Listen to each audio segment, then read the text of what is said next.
1.2. Fe y teología. Decimos que a las verdades de la revelación podemos acercarnos a través de la fe, en cuanto que los contenidos de la revelación son creíbles, ut credibilia, y por medio de la teología en cuanto esas verdades reveladas son inteligibles, ut intelligibilia, como susceptibles de una comprensión cada vez mayor. La fe es asentir a una verdad en cuanto digna de ser creída. Lo propio de la teología es analizarla. El motivo formal de la fe es la autoridad de Dios que revela, el de la teología es la percepción por la razón de la inteligibilidad de lo creído. La fe es siempre presupuesto absoluto de la teología. De modo que la teología se debe hacer desde dentro y a partir de la fe, y es así algo más que una simple reflexión racional sobre los datos de la revelación. Por eso afirma S. Agustín, intelligere ut crides, credere ut intelligas, has de entender para creer y has de creer para entender. S.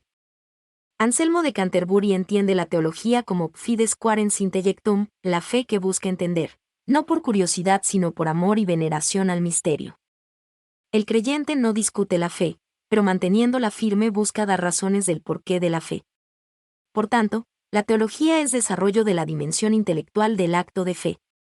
Es una fe reflexiva, fe que piensa, comprende, pregunta y busca. Trata de elevar, dentro de lo posible, el credere al nivel del intelligere. El teólogo se apoya en el conocimiento de Dios por la fe, en la razón humana y en sus adquisiciones ciertas.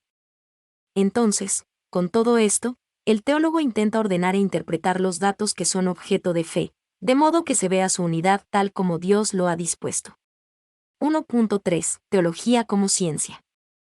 Para mostrar el carácter científico de la teología, antes hay que delimitar el concepto de ciencia.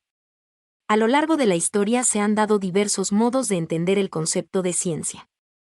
Si entendemos por ciencia solamente aquella disciplina caracterizada por una aproximación a la verdad, con un método y un poder sobre lo real, ligado a una exactitud dirigida y verificada por una experimentación, ciertamente la teología no es una ciencia, puesto que lo científico sería solo lo verificable.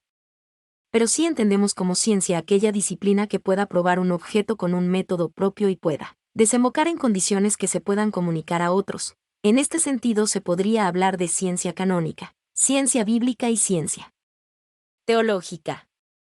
Los esfuerzos más amplios para fundamentar el carácter científico de la teología se desarrollan a lo largo del siglo XIII y Santo Tomás de Aquino se enmarca dentro de los grandes exponentes de su carácter científico. Santo Tomás adopta el concepto aristotélico de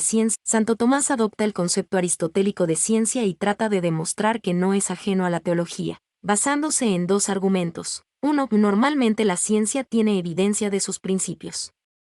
Pero hay ciencias cuyos principios vienen de otra ciencia superior que consigue demostrar la evidencia de aquellos principios. Por tanto, hay ciencias que se basan en unos principios dados por otras ciencias superiores, siendo evidentes en tales ciencias. Aquellas ciencias se llaman ciencias subalternas. La teología es una de estas ciencias subalternas que se basan en unos principios, cuya evidencia no la demuestra la teología, son las verdades de fe. Sin embargo, hay una ciencia, superior a la teología, para la cual los principios sí son evidentes, es la ciencia de Dios. En efecto, la visión directa de los misterios existe en Dios y en los bienaventurados, con quienes la fe nos pone en comunión. Concluimos que la teología es una ciencia subalterna a la ciencia de Dios.